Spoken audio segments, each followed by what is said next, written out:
ప్రార్థన చేసుకుందామండి. ప్రేమగల మా తండ్రి దేవ, మీ ప్రేమ చేత మమ్మల్ని కాపాడి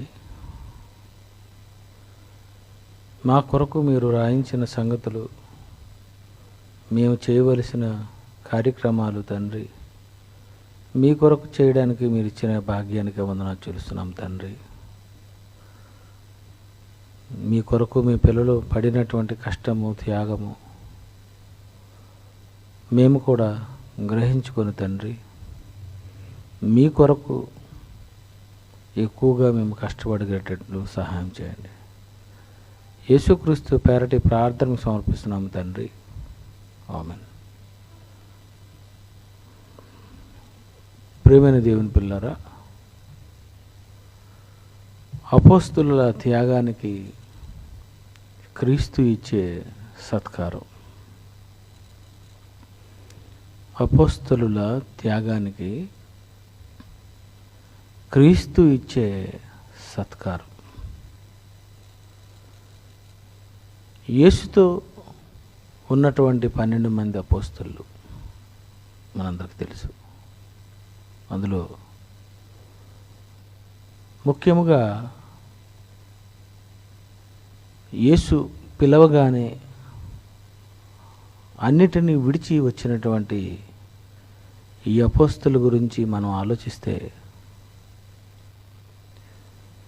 ఈ 12 మంది అపోస్తలు యేసు ప్రభుతో ఆయన వెంబడించిన నాటి నుండి ఆయన సిలువకు అప్పగింపబడినంత వరకు యేసుతోనే కలిసి సేవ చేశారు. వాళ్ళు చేసినటువంటి త్యాగము, వాళ్ళు చేసిన సేవ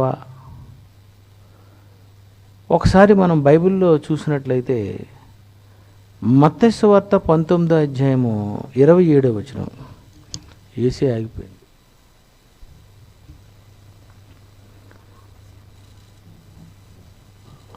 అపోస్తలుల కార్యములు 19వ అధ్యాయము, మత్తయి సువార్త 19వ అధ్యాయము 27, 28 చదువుదామండి. పేతురు, ఇదిగో మేము సమస్తమును విడిచిపెట్టి నిన్ను వెంబడించితిమి గనుక మాకేమి దొరుకునని ఆయనను అడుగగా. 27వ వచనంలో ఏమనుందండి?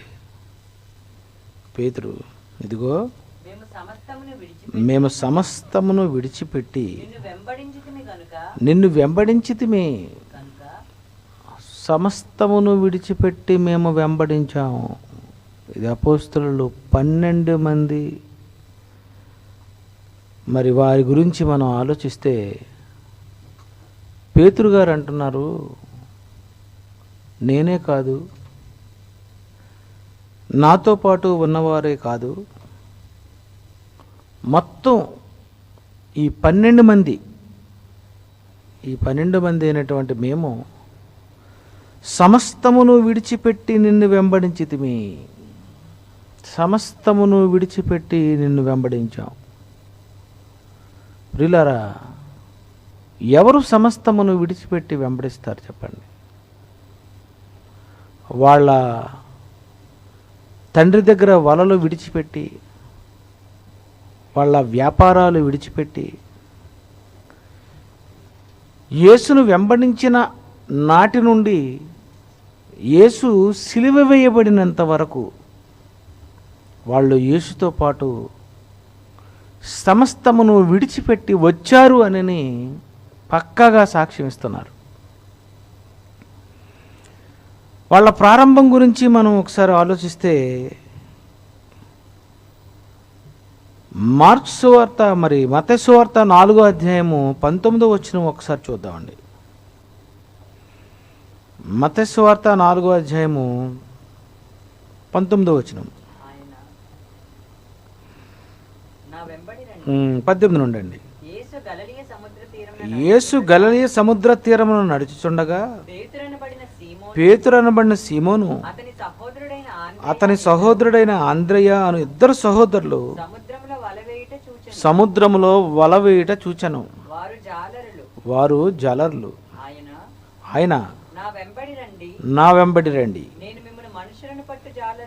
నేను మిమ్మల్ని మనుష్యులను పట్టు జాలరుగా చేతనని వారితో చెప్పెను. వెంటనే వారు తమ వలలు విడిచిపెట్టి ఆయనను వెంబడించిరి. 21. ఆయన అక్కడి నుండి వెళ్ళి జబదేయి కుమారుడైన యాకోబు, అతని సహోదరుడైన యోహాను అను మరి ఇద్దరు సహోదరులు తమ తండ్రి అయిన జబదేయి యొద్ద దోణిలో తమ వలలు బాగు చేసుకొనుచుండగా చూచి వారిని పిలిచెను. వెంటనే వారు తమ దోణెను తమ తండ్రిని విడిచిపెట్టి ఆయనను వెంబడించిరి. నిజంగా అపోస్తలు విడిచిపెట్టి వచ్చారు, తండ్రిని విడిచిపెట్టి వచ్చారు, వలలు విడిచిపెట్టి వచ్చారు, రోజు వచ్చే వ్యాపారం విడిచిపెట్టి వచ్చారు. అందులో చేపలు పట్టే వ్యాపారం అంటే ఏ చేప మనం ఆ సముద్రంలో వేయవలసిన అవసరం లేదు, వాటికి ఆహారం పెట్టవలసిన అవసరం లేదు, వాటి గురించి నువ్వు చేయవలసిన సేవ అంటూ ఏమీ లేదు.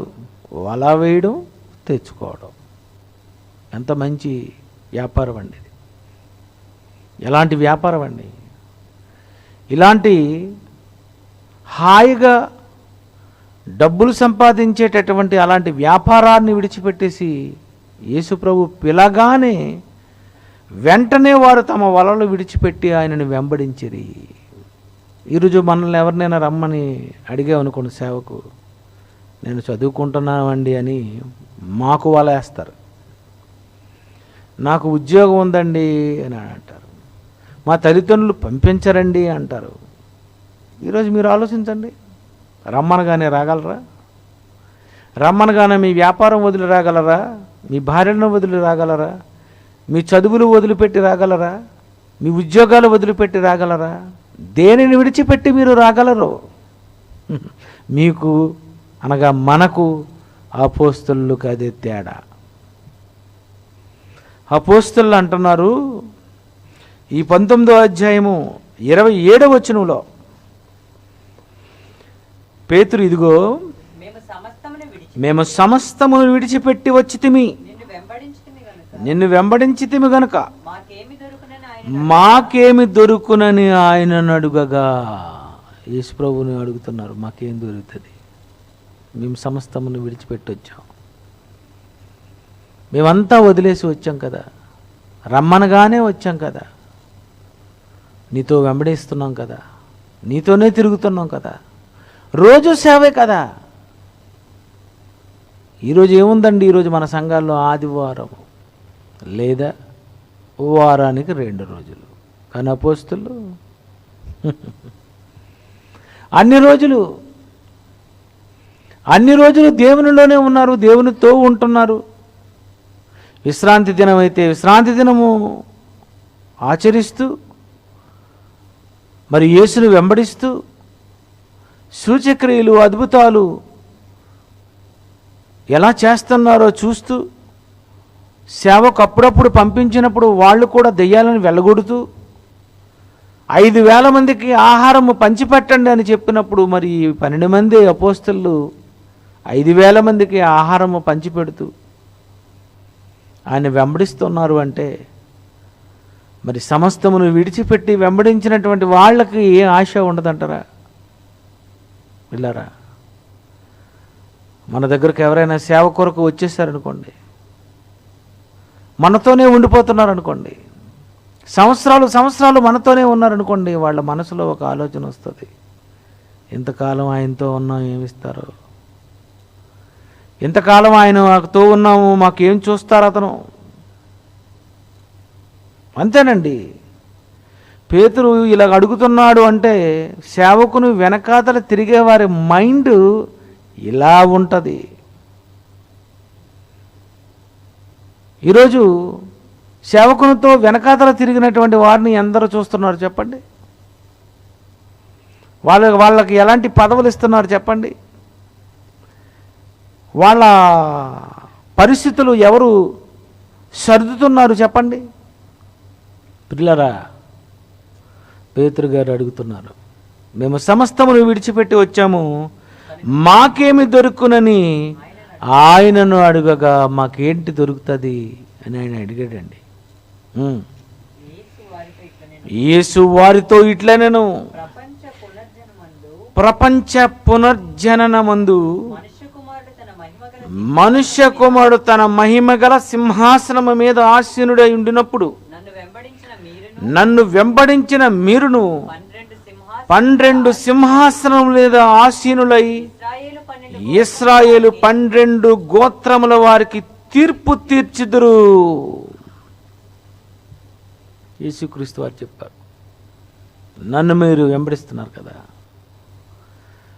అన్నిటినీ సమస్తమును విడిచిపెట్టి వచ్చామంటున్నారు కదా, అయితే మీకేం దొరుకుతుంది అని మీరు అడుగుతున్నారు కదా. అయితే ప్రపంచ జననమందు మనుష్య కుమారుడు తన మహిమగల సింహాసనం మీద ఆసీనుడై ఉండినప్పుడు నన్ను వెంబడించిన మీరును 12 సింహాసనముల మీద ఆసీనులై ఇశ్రాయేలు 12 గోత్రముల వారికి తీర్పు తీర్చుదురు.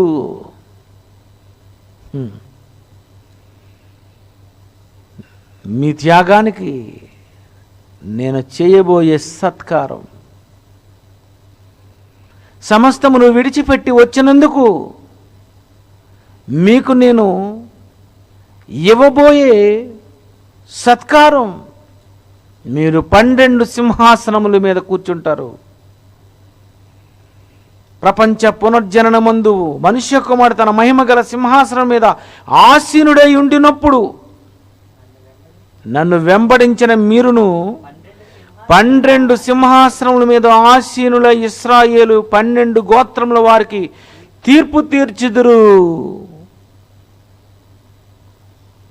నిజంగా అపోస్తలులు వాళ్లకు యేసు ఇచ్చినటువంటి ఒక మంచి ఆధిక్యత, ఒక సత్కారం, వారి త్యాగానికి. ప్రియులారా, మరి అపోస్తలులు ఇశ్రాయేలు 12 గోత్రముల వారికి తీర్పు తీర్చాలి. మీరు తీర్పు తీర్చండి. మిమ్మల్ని నేను తీర్పు ఇచ్చేవారుగా నేను మిమ్మల్ని సత్కరిస్తున్నాను. ఇశ్రాయేలు 12 గోత్రముల వారికి మీరు తీర్పు తీర్చాలి. అంతేనండి. యేసు చనిపోయారు, సమాధి నుండి తిరిగి లేచారు. లేచిన తరువాత అపోస్తలులు ఇశ్రాయేలీయుల 12 గోత్రముల వారు ఎక్కడెక్కడైతే ఉన్నారో వాళ్ళందరికీ సువార్తను అందించాలి, వాళ్లకు తీర్పునివ్వాలి, ఈ రాజ్య సువార్త వాళ్ళకి ప్రకటించాలి. మళ్ళీ భారం పెరిగింది. ఈ 12 మంది మీరు సింహాసనాల మీద కూర్చొని ఈ 12 గోత్రముల వారికి తీర్పు తీర్చాలి.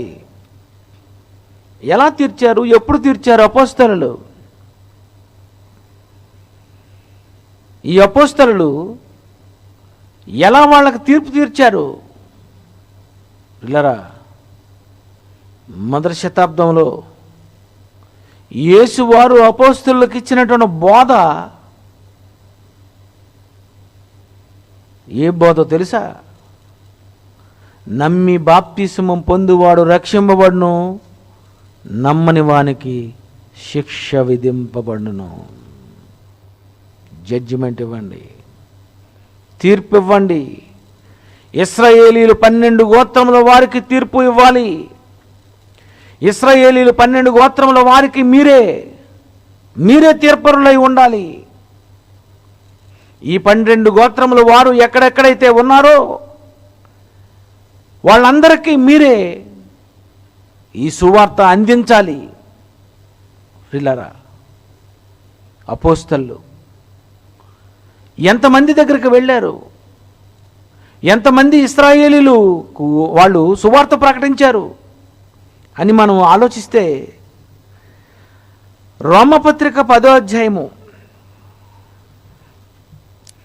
రోమపత్రిక 10వ అధ్యాయము 17వ వచనం 18వ వచనం చూడండి. వినుట వలన విశ్వాసము కలుగును, వినుట క్రీస్తును గూర్చిన మాట వలన కలుగును. ఆయనను నేను చెప్పినదేమనగా, వారు వినలేదా? విన్నారు కాదా? వారి స్వరము భూలోకమందంతటికిని, వారి మాటలు భూదిగంతముల వరకు బయలువెళ్ళను. మరియు నేను చెప్పినదేమనగా, ఇశ్రాయేలునకు తెలియకుండెనా? చూసారా,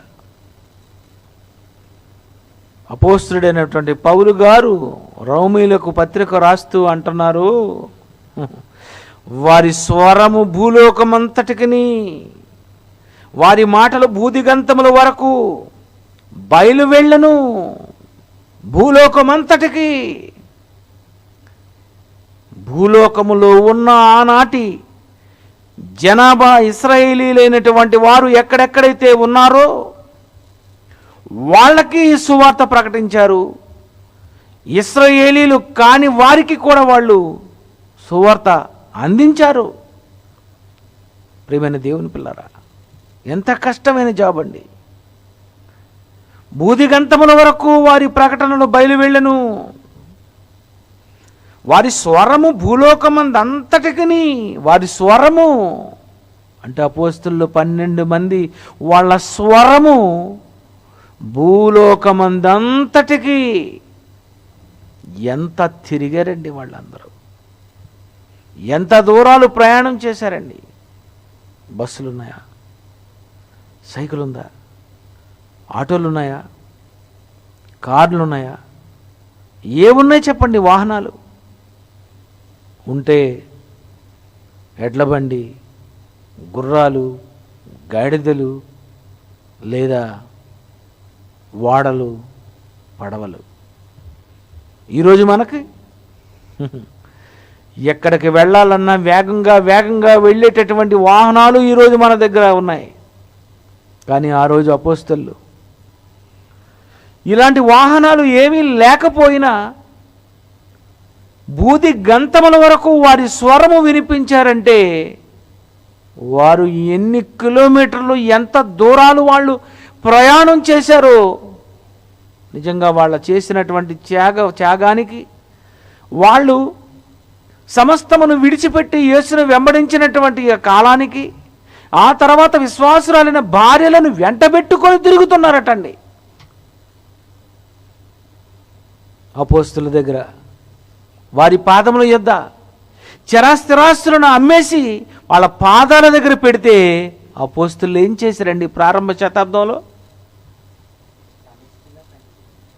వాళ్ళందరికీ కూడా ప్రారంభ శతాబ్దపు క్రైస్తవ్యానికి వారి వారి అక్కర కొలది పంచిపెట్టారండి. ఎవరండి పంచిపెట్టేస్తారు చెప్పండి? అపోస్తుల దగ్గరికి ఇచ్చినవన్నీ కూడా పంచేస్తున్నారు. వారి వారి అక్కర కొలది పంచుతున్నారు. సమస్తమును విడిచిపెట్టి వచ్చారు. ఇచ్చినదేమో దాచుకోవాలనుకోలేదు, అవేమో పంచేయాలనుకుంటున్నారు వాళ్ళు. ఏంటండి వాళ్ళ త్యాగం? ఎలాగా సర్వలోకానికి వెళ్ళాలి కనుక మనం ఇక్కడ ఇల్లులు కట్టుకుంటే కుదరదు. ఇక్కడ మనం ఏదో ఒక 10 గజాలు, 10 సెంట్స్, లేకపోతే 1 ఎకరం పొలము మనం కొనుక్కొని ఉంటే కుదరదు. ఎందుకంటే మనం సర్వలోకమునకు వెళ్ళాలి. కుటుంబాలతో మనం ప్రయాణం చేయవలసి ఉన్నది. ప్రియులారా, అపోస్తలులు వాళ్ళు పడినటువంటి కష్టం, వాళ్ళు త్యాగము, నిజంగా అపోస్తలుల త్యాగానికి క్రీస్తు ఇచ్చేటటువంటి సత్కారం ఆలోచిస్తేనండి, ఏం చేశాడు యేసుక్రీస్తు వారు? వాళ్ళను ఎలా సత్కరించాడు? వాళ్ళను ఎలా యేసు ప్రభు వారు జ్ఞాపకం చేసుకున్నారు. చివరికి వాళ్ళలో ఎందరినో చంపారు, ఎందరినో బంధించారు, మరి ఎన్నో శ్రమలు అనుభవించారు. అది ఒక్క అపోస్తలు 12 మంది గురించి మాత్రమే మాట్లాడుతున్నాను. పౌలు గారి గురించి నేను మాట్లాడడం లేదు. ఈ అపోస్తలు 12 మంది, అందులో ఒకడు దురదృష్టవశాత్తు సాతాను పట్టి ఒక మంచి సత్కారాన్ని పోగొట్టుకున్నాడు, ఒక గొప్ప భాగ్యాన్ని పోగొట్టుకున్నాడు. యేసుతో తిరిగి కూడా జీవగ్రంథంలో పేరు తుడిపేసుకున్నాడు.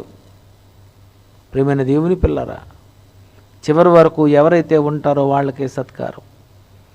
చివరి వరకు ఎవరైతే ఈ కష్టాలన్నీ అనుభవిస్తూ ఓర్చుకుంటూ చివరి వరకు ఎవరైతే నిలబడతారో అలాంటి వారికండి పరలోకం, అలాంటి వారిదేనండి అద్భుతమైనటువంటి జీవితం. ప్రియులరా, అపోస్తలులు అడుగుతున్నారు, మేము సమస్తమును విడిచిపెట్టాం కదా, మరి మేము విడిచిపెట్టినందుకు మాకేముంటుంది అంటే, మీరు ఇశ్రాయేలీయులు 12 గోత్రంలో వారికి మీరు తీర్పు తీరుస్తారు. ఎలా తీర్పు తీరుస్తారు?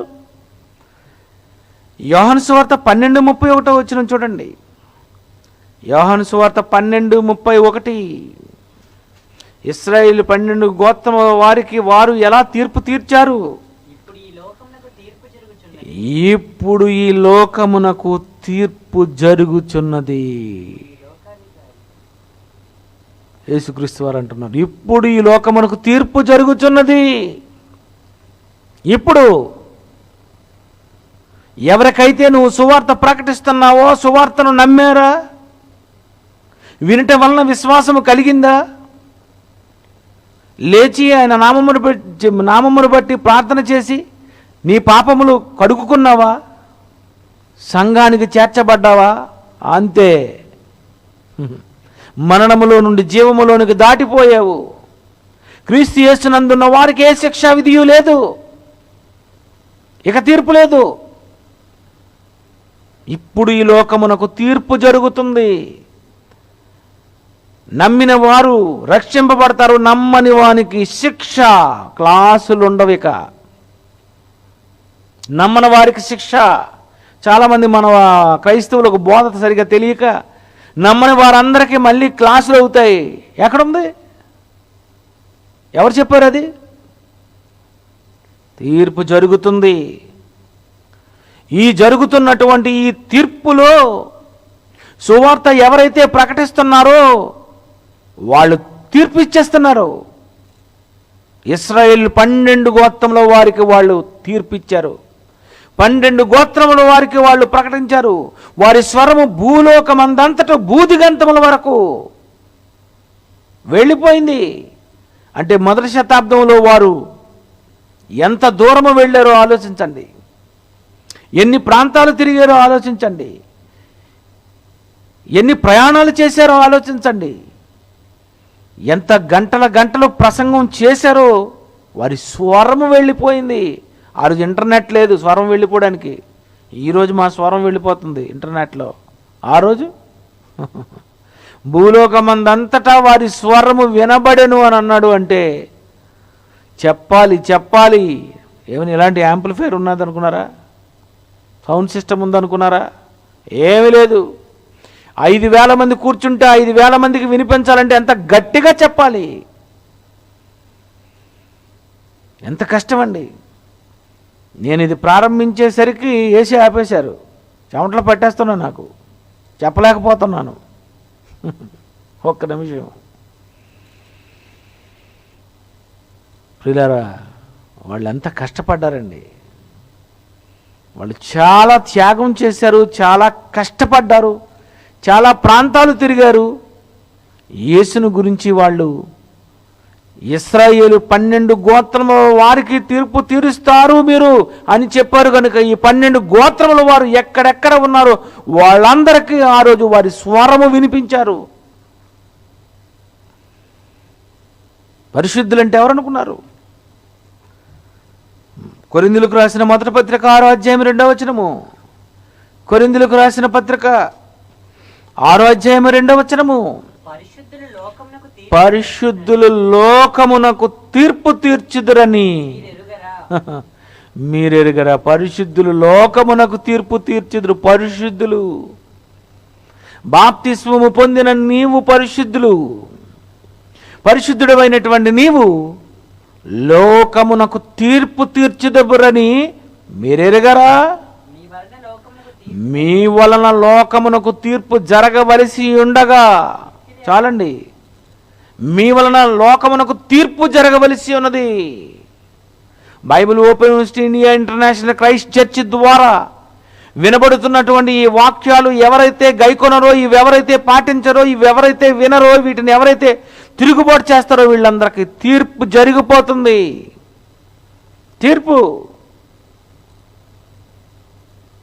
ఈ సువార్త ప్రకటింపబడుతుంది. ఎక్కడెక్కడైతే ఎవరైతే సువార్త ప్రకటిస్తుంటారో ఆ సువార్త నమ్మని వానికి తీర్పు జరిగిపోయింది. అయిపోయింది తీర్పు. వెళ్ళిపోయాడు.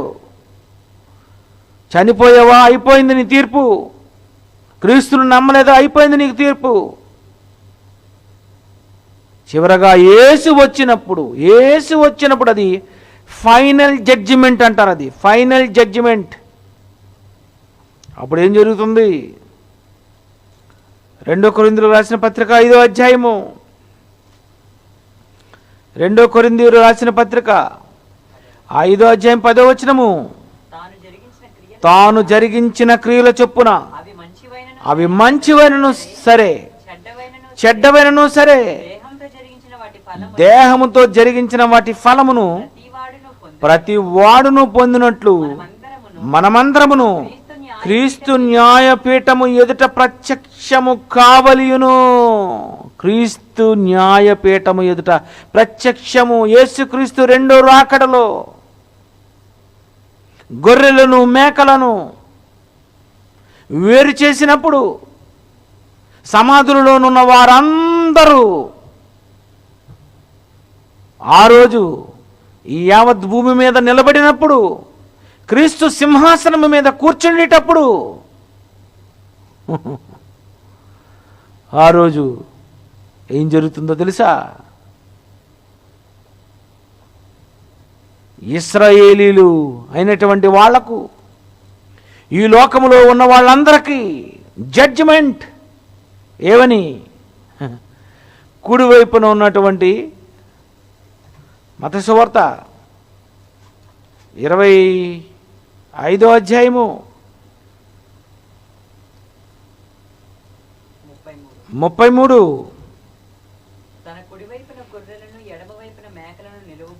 32 చదువుదాం, 31 చదువుదాండి. తన మహిమతో మనుష్య కుమారుడు ఆయనతో కూడా సమస్త దూతలను వచ్చినప్పుడు ఆయన తన మహిమ గల సింహాసనం మీద ఆసీనుడై ఉండును. వచ్చింది. మళ్ళీ 31 చదువుతాను. తన మహిమతో మనుష్య కుమారుడును ఆయనతో కూడా సమస్త దూతలను వచ్చినప్పుడు ఆయన తన మహిమ గల సింహాసనం మీద ఆసీనుడై ఉండును. అప్పుడు సమస్త జనములు ఆయన ఎదుట పోగు చేయబడుదురు. గొల్లవాడు మేకలలో నుండి గొర్రెలను వేరుపరిచినట్లు ఆయన వారిని వేరుపరిచి తన కుడివైపున గొర్రెలను ఎడమవైపున మేకలను నిలవబెట్టును. అప్పుడు రాజు తన కుడివైపున ఉన్న వారిని చూచి, నా తండ్రి చేత ఆశీర్వదింపబడిన వారులారా రండి, లోకము పుట్టినది మొదలుకొని మీ కొరకు సిద్ధపరిచిన రాజ్యమును స్వతంత్రించుకొనుడి. Final judgement. ఆయన సింహాసనం మీద కూర్చున్నాడట. ఆయన తమ మహిమ గల సింహాసనం మీద ఆసీనుడై ఉండును. ఎప్పుడు? 31. తన మహిమతో మనుష్య కుమారుడును ఆయనతో కూడా సమస్త దూతలను వచ్చినప్పుడు,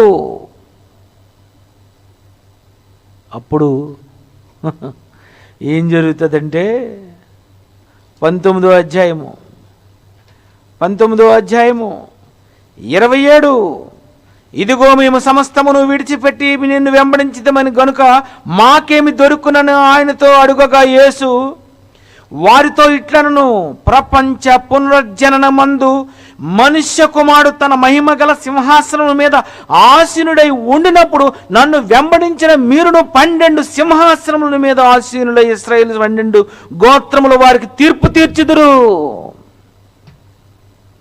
నేను వచ్చినప్పుడు మహిమ గల సింహాసనం మీద ఆసీనుడై ఉండినప్పుడు మీరు కూడా కూర్చుంటారు, మీరు తీర్పు తీరుస్తారు. ప్రియమైన దేవుని పిల్లరా, ఎంత అద్భుతమైనటువంటి మరి ఆ స్థితి ఒకసారి ఆలోచించండి. యేసు రెండో రాకడలో యేసుతో పాటు అపోస్తులు 12 మంది సింహాసనాల మీద కూర్చొని దిగుతుంటే సన్నివేశం ఎలా ఉంటుందండి? మన పరిస్థితి ఏంటి? ఈ చిత్రం ఏంటంటే అపోస్తులు 12 మందికి 12 సింహాసనాలు. నీకేది సింహాసనం? నీకేది అంత త్యాగము? నువ్వు చేసింది ఏది అంత పని? ప్రియులారా, ఈ 12 మందే సింహాసనాల మీద కూర్చుంటారు. మరి 13వ అపోస్తుడైన పౌలు సంగతి ఏంటి? ఇంకా మాట్లాడుకోవడానికి ఏమీ లేదు. 12 మంది. ఎవరా 12 మంది? అపోస్తల కార్యములు 1వ అధ్యాయము. ఈ అపోస్తల కార్యములు 1వ అధ్యాయములో 25వ వచనము. తన చోటికి పోవుటకు యూదా తప్పిపోయి పోగొట్టుకున్న ఈ పరిచర్యలోను అపోస్తలత్వంలోను పాలు పొందుటకు వీరిద్దరిలో నీవు ఏర్పరచుకొని వారిని కనుపరుచుమని. అంతటా వారు వీరిని గురించి చీట్లు వేయగా మత్తీయ పేరట చీటి వచ్చిన గనుక అతడు 11 మంది అపోస్తలులతో కూడా లెక్కింపబడను. 12 అపోస్తలుడుగా మత్తీయ. ఇస్కరియోతు యూదా స్థానం పోయింది. మత్తీయ అని మరొక ఆయన వచ్చాడు. ఆయన సింహాసనం మీద కూర్చుంటాడట. సింహాసనం మీద మహిమ గల యేసుక్రీస్తు వారు తన సింహాసనం మీద ఆసీనుడై ఉండినప్పుడు ఈయన కూడా సింహాసనం కూర్చుంటాడు అని అంటున్నాడు. అంటే ఇంతకీ ఈయన చేసిన సేవ ఏంటి? అపోస్తల కార్యములు 21వ వచనం చూడండి. 1:21. అపోస్తల కార్యములు 1:21. కాబట్టి యోహాను బాప్తిస్మం ఇచ్చినది మొదలుకొని ఉన్నాడట. ప్రభు అయిన యేసు మన యొద్ద నుండి పరమునకు కొనబడిన దినము వరకు ఆయన మన మధ్య సంచరించుచుండిన కాలమంతయు మనతో కలిసి ఉన్న వీరిలో ఒకడు మనతో కూడా ఆయన పునరుద్ధానము గురించి సాక్షి ఉండుట ఆవశ్యకమని చెప్పాను. బా, ఈ మత్తి ఎక్కడున్నాడట? యోహాను బాప్తిస్మం ఇచ్చినది మొదలుకొని యేసుక్రీస్తు వారు పరమునకు చేర్చుకొనబడిన దినము వరకు ఆయన మన మధ్య సంచరించుచుండిన కాలం అంతయు మనతో కలిసి ఉన్న వీరిలో ఒకడు. ఎంతకాలం యేసుతో తిరిగాడో తెలుసా? ఎప్పుడు వచ్చాడో తెలుసా? యోహాను బాప్తిస్మం ఇచ్చినప్పుడు ఎంటర్ అయ్యాడట. యేసుతో పాటు వెనకాదలి 12 మందితో యూదాతో పాటు ఆ వెనకాదలు అతను తిరుగుతున్నా ఈ 12 మందే ఉండాలన్న ఒక లెక్క ఉంది. ఆ లెక్కల ప్రకారం 12 మందికే ఉంది ఛాన్స్. ఆ ఛాన్స్లో ఇస్కరియోతు యూదా పోగొట్టుకున్నాడు.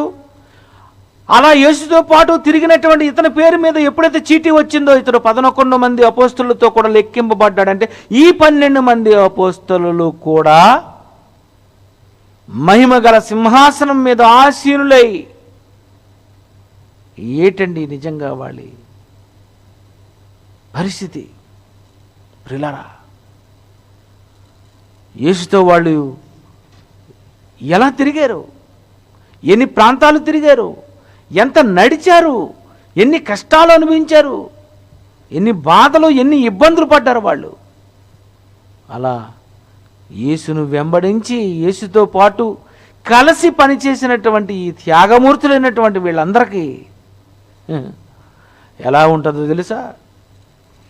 ప్రకటన గ్రంథం 21వ అధ్యాయము,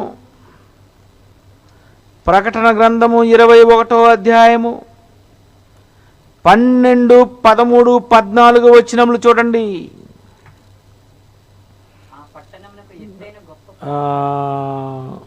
10వ వచనం చదువుదామండి. ఆత్మవశుడైన ఉన్న నన్ను ఎత్తైన గొప్ప పర్వతము మీదికి కొనిపోయి యెరూషలేము అను పరిశుద్ధ పట్టణమును దేవుని మహిమ గలదై పరలోకమందున్న దేవుని యొద్ద నుండి దిగువచ్చుట నాకు చూపెను. దాని అందలి వెలుగు దగదగా మెరయు సూర్యకాంతము వంటి అమూల్య రత్నమును పోలి ఉన్నది. ఆ పట్టణమునకు ఎత్తైన గొప్ప ప్రాకారము 12 గుమ్మములు ఉండెను. ఆ గుమ్మములు యొద్ద 12 దేవదూతలు ఉండిరి. ఇశ్రాయేలు 12 గోత్రముల నామములు ఆ గుమ్మముల మీద వ్రాయబడి ఉన్నవి. తూర్పు వైపున 3 గుమ్మములను, ఉత్తరము వైపున 3 గుమ్మములు, దక్షిణము వైపున 3 గుమ్మములు, పశ్చిమ వైపున 3 గుమ్మములున్నవి. ఆ పట్టణపు ప్రాకారము 12 పునాదులు గలది. ఆ పట్టణము ప్రాకారము 12 పునాదులు గలది. ఆ పునాదుల పైన గొర్రె పిల్ల యొక్క 12 అపోస్తుల 12 పేర్లు కనబడుచున్నవి. పరలోకంలో ఆ పునాదుల మీద ఈ అపోస్తులు 12 మంది పేర్లు ఉన్నాయట. చూడండి, పునాదుల మీద. ప్రియమైన దేవుని పిల్లరా, ఏంటండి వాళ్ళ పేర్లు? అక్కడెందుకు ఉండాలండి పేర్లు? పరలోకమందు ఉన్నటువంటి ఆ పట్టణములో, ఆ నూతన యెరూషలేములో, ఆ కొత్త ఆకాశము కొత్త భూమిలో 21:1 చూడండి. 21:1 అంతట నేను క్రొత్త ఆకాశమును క్రొత్త భూమిని చూచితిని. మొదటి ఆకాశము గతించిపోయాను, మొదటి భూమియు గతించిపోయాను, సముద్రము ఇకన లేదు. మరియు నేను నూతనమైన యెరూషలేము అను ఆ పరిశుద్ధ పట్టణము తన భర్త కొరకు అలంకరింపబడిన పెండ్లి కుమార్తె వలె సిద్ధపడి పరలోకమందున దేవుని యొద్ద నుండి దిగు వచ్చుట చూచితిని. పరలోకం, ఆ పరలోకములో 12 మంది అపోస్తలు, 12 మంది పేర్లు. పరలోకానికి నువ్వు వెళ్ళినప్పుడు, ఆ పునాదులు చూసినప్పుడు నీకేమనిపిస్తుంది అంటే, ఇదిగోండి ఈ 12 మంది. ఎందుకు ఈ 12 మంది పేర్లు అక్కడ ఉన్నవి? ఈ 12 మంది చేసిన సేవ ఇంతంత కాదు. ఈ 12 మంది సమస్తమును విడిచిపెట్టి వచ్చేశారు. నన్ను వెంబడించండి అంటే వచ్చేశాడు. మరి అపోస్తలుడైన పౌలు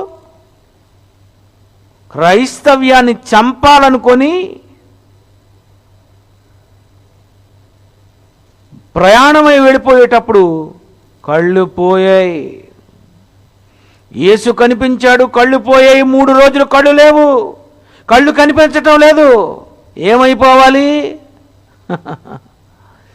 మారక తప్పదు. కళ్ళు పోయాయి అంటే ఇంకేటి, లోకం అంతా చీకటే అయిపోయింది. రామ్మ పౌలు అంటే వచ్చే రకం కాదది. అపోస్తలు, అపోస్తలుడైన పౌలుకి అపోస్తలులకు ఉన్న తేడాది. రండి అంటే తండ్రిని విడిచిపెట్టేశారు, రండి అంటే వాళ్ళని విడిచిపెట్టేశారు, రండి అంటే వెంటనే వెంబడించారు. బాప్తిస్మం ఇచ్చినటువంటి యోహాను బాప్తిస్మం ఇచ్చినది మొదలుకొని యేసు పరమునకు చేర్చుకొనబడిన దినము వరకు ఆయనను వెంబడిస్తూ, ఆయనతో పాటు రోజు సువార్త ప్రకటిస్తూ, వెనకాతల తిరుగుతూ సంచరించారు. అంటే ఏంటండి వాళ్ళ త్యాగము, ఏంటండి వాళ్ళ సేవ?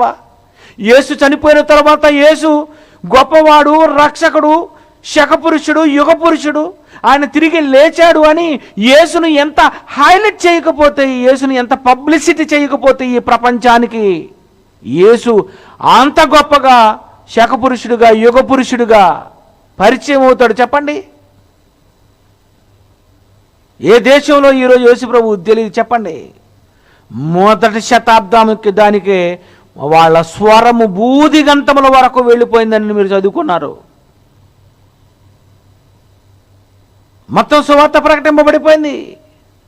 మొదటి శతాబ్దంలో వాళ్ళు సువార్త సువార్త సువార్త సువార్త సంచారం చేసుకుంటూ వెళ్ళిపోయారు. ఈరోజు మనమే ఉన్నామండి, ఏదో విశాఖపట్నంలో ఉన్నాం, ఈ దగ్గర దగ్గర ఉన్న వాళ్ళని చెప్తాం, అప్పుడప్పుడు సువార్తకు వెళ్తాం వస్తాం అంతే. మన వర్క్ చాలా తక్కువ, మనది చాలా చిన్న పని. అందులో వాళ్ళు చెప్పవలసింది ఇశ్రాయేలీలకి, వాళ్ళు అసలే మూర్ఖులు, వాళ్ళు అసలు నమ్మరు. ఇశ్రాయేలు సువార్త ప్రకటించండి, వాళ్ళ దేశాలకు వెళ్ళి యేసు అని కేకలై చంపేస్తారు నిన్ను. అలాంటి క్రూరులు, అంత భయంకరులైనటువంటి ఇశ్రాయేలీల యుద్ధకు వెళ్ళారు. యేసును ఏ ఇశ్రాయేలీలైతే సిలువ వేయమని కేకలు వేశారో అలాంటి వాళ్ళ దగ్గరికి వెళ్ళారంటే వీళ్ళ ధైర్యం ఏంటో ఆలోచించండి.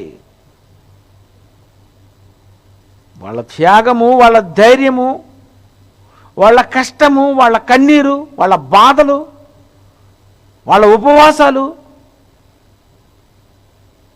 ఇంత కష్టపడి పని చేసినందుకు వాళ్లకు క్రీస్తు ఇవ్వాలి సత్కారం. క్రీస్తు చెప్పాలి వాళ్ళకి, ఇగో మీ 12 మంది మీ పేర్లు అగో అనూతనమైన యెరూషలేము పట్టణము, కొత్త ఆకాశము కొత్త భూమిలో, ఈ లోకములో కాదు, ఇక్కడ కాదు, క్రొత్త ఆకాశము క్రొత్త భూమి. ఆ లోకానికి వెళ్ళిపోయినప్పుడు ఆ కొత్త ఆకాశం కొత్త భూమి, అందులో అందులో ఎలా ఉంటుందండి? వండర్ఫుల్ సిటీ అండి అది, వండర్ఫుల్. కొత్త ఆకాశము, మీ కళ్ళు ఒకసారి పైకెత్తి పాత ఆకాశం చూడండి మనది. ఎలా ఉంది? పాతది, అది కొత్తది, ఇది పాత భూమి, కానీ నెక్స్ట్ కొత్త భూమి. బా ఎలా ఉంటుందో! కొత్త భూమి అంటే ఎలా ఉంటుంది? పాత భూమిలాగా ఉండదు, అంతే కదండి. కొత్త బండి అంటే అర్థం ఏంటి? కొత్తది. కొత్త కారు అంటే కొత్తది. కొత్త బట్టలు అంటే కొత్తది. కొత్త భూమి అంటే కొత్తది. ఎలా ఉంటుందండి కొత్త భూమి? ఎలా ఉంటుందండి కొత్త భూమి? మీ కొత్త భూమి అంటే చెప్తాను, పాత భూమి గురించి చెప్తే మీకు కొత్త భూమి అర్థమవుతుంది. పాత భూమి, మామిడి చెట్టుకు సంవత్సరానికి మాత్రమే ఒక కాపు కాస్తుంది. అది ఫిబ్రవరి, మార్చి, ఏప్రిల్ అయ్యేసరికల్లా కాయలు కాసేస్తుంది. మే నెలకు అన్ని పళ్ళు అయిపోతాయి. ఇది పాత భూమి. క్రొత్త భూమి అంటే అంతా కొత్తదే, కొత్తది కొత్తది కొత్తది, అన్నీ కొత్తదే, రోజు కొత్తదే. నాకు ప్రసంగం ఉంది, అందుకే నేను చెప్పడం లేదు మీకు. రోజు కొత్తదే. ఈరోజు కొత్త, రేపు కొత్త, ఎల్లుండి కొత్త, అవతల నాడు కొత్త, అవతల నాడు కొత్త, బాబా రోజు రోజు కొత్తదేనా? అంతే. నువ్వు పెట్టుకున్న మల్లెపూలు అవి పాతవా?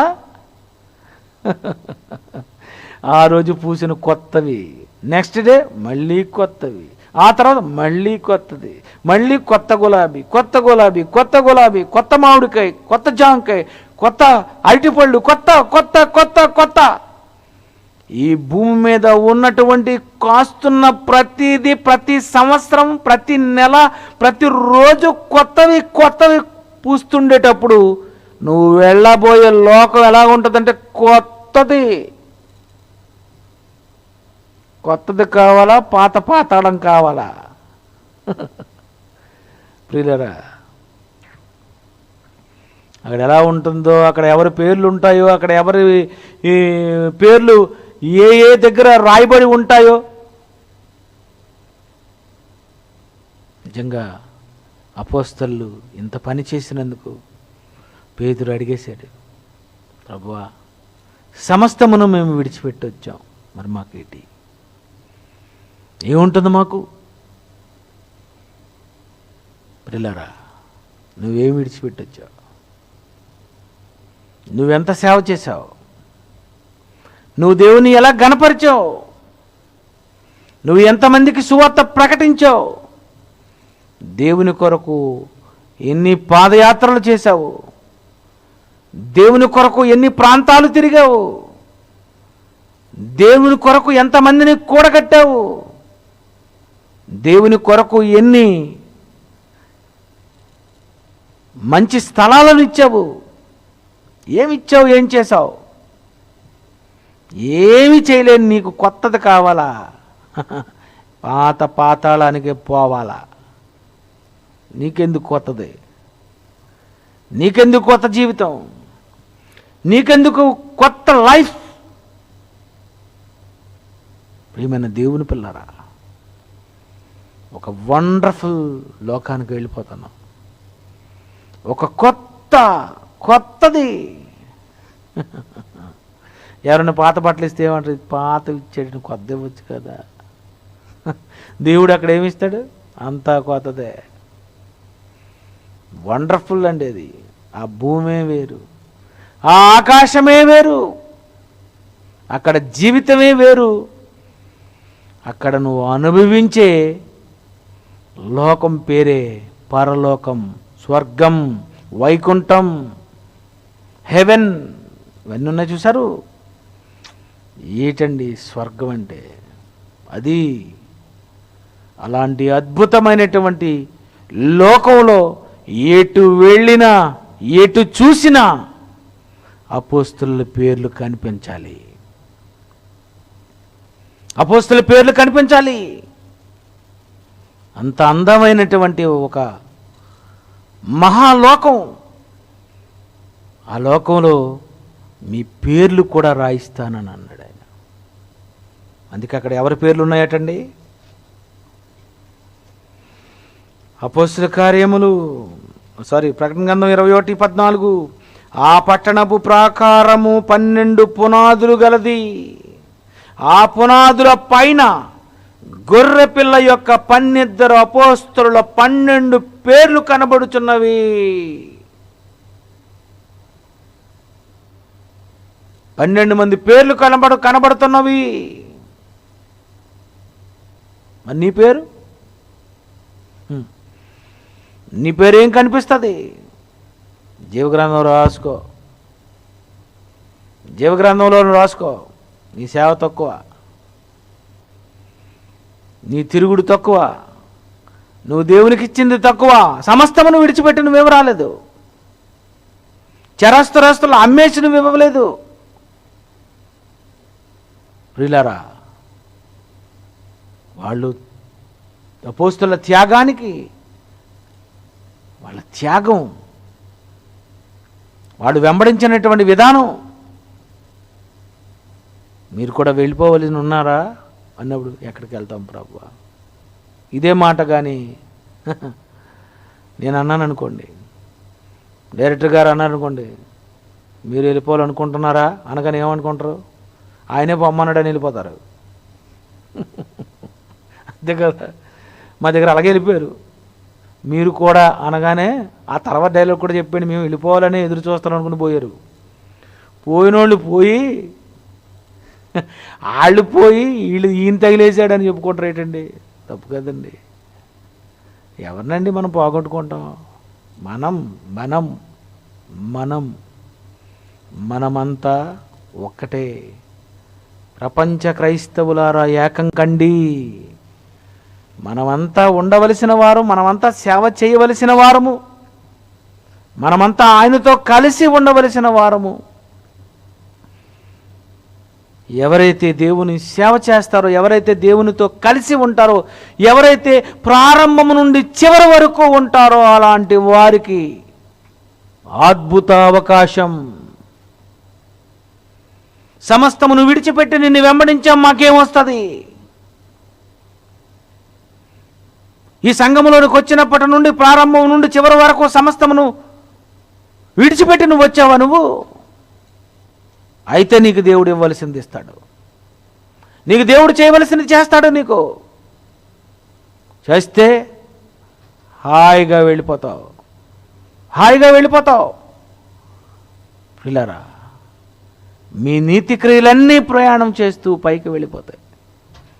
నువ్వేమేమి చేసావో, నువ్వేమేమి కార్యక్రమాలు చేసావో, నువ్వే ప్రసంగాలు చేసావో, నువ్వు ఎంతమందికి ఖర్చు పెట్టావో, నువ్వు ఎంతమందికి మరి జీతాలు ఇచ్చావో, ఎంతమందికి డబ్బులు ఇచ్చావో, ఎంతమందికి డబ్బులు పంపుతున్నావో, ఇవన్నీ దేవుడు చెప్పుకోవాలనుకుంటే ఆయన చెప్పుకునేలాగున నువ్వేం చేశావు, అలా నువ్వు నిజముగా చేయగలిగితే పరలోకంలో నీకు సత్కారం, భూలోకంలో నీకు సత్కారం. ఏ వేదిక ఎక్కినా ఆ వేదిక మీద నీకు ఒక శాలువా కప్పి, ఏ వేదిక ఎక్కినా నువ్వు ప్రసంగిస్తుంటే చప్పట్లు కొడుతున్నారంటే ఇది కాదా నీకు సత్కారం? ప్రియమైన దేవుని పిల్లరా, దేవునితో, దేవునిలో, యేసుతో కూడా నువ్వు నిజముగా ఉన్నవాడవైతే, యేసు అపోస్తలుల గురించి ఆలోచించినప్పుడు నీ గురించి యేసు ఆలోచించడనుకుంటున్నావా? ఆలోచిస్తాడు. నీకున్నాయి, నువ్వు చేయవలసింది దేవుని పని. ఈ దేవుని పని నువ్వు చేయి. కష్టమైన నష్టమైన ఇవన్నీ చేయి. లేని వారికి ఇవ్వు. నీ ధనములో ఇతరులకు పాలివ్వు. ఇలాంటివన్నీ నువ్వు చేసిన నాడు నిన్ను ఒకరోజు దేవుడు జ్ఞాపకం చేసుకుంటాడు. దేవుడు నిన్ను సత్కరిస్తాడు. కళ్ళు మూసుకోండి. ప్రేమగల మా తండ్రి, మీ కుమారుడైనటువంటి యేసు రాకముందటి నుండి బాప్తిస్మిచ్చి యోహాను మార్గము సరళము చేసేటప్పటికే అపోస్తలులు వెంబడిస్తూ మారు మనసు పొందుతూ మీ కుమారుడైన యేసుతో తిరుగుతూ, ఎవరు అప్పగించినా, ఎవరు ఎలాంటి ద్రోహులుగా ఉన్నా, దొంగిలించిన ఎవరి విషయాలు బయట పెట్టక మీ కుమారుడైన యేసుతోనే తిరిగి మరణించినంత వరకు వెంబడిస్తూనే ఉన్నారు. అలాంటి వాళ్లను మరి మీ కుమారుడైన యేసు జ్ఞాపకం చేసుకొని వారిని సత్కరించి వాళ్ళ గురించి ఆలోచించి ఆ మహాలోకంలో కూడా పునాదుల మీద పేర్లు రాయించి లోకమంతా ఈ సర్వ సృష్టికి సువార్త ప్రకటించేవారు వీళ్ళే అని మొదటిసారిగా అందరికీ తెలియాలి అని అన్నీ చేశారు తండ్రి. మేము కూడా మీ కొరకు ఏవో కొంచెం చేస్తున్నాం. అయినా మమ్మల్ని మీరు క్షమిస్తూ మమ్మల్ని నడిపిస్తున్నందుకే మీకు వందనాలు చెల్లిస్తూ యేసుక్రీస్తు పేరటి ప్రార్థనకు సమర్పిస్తున్నాము తండ్రి. ఆమేన్.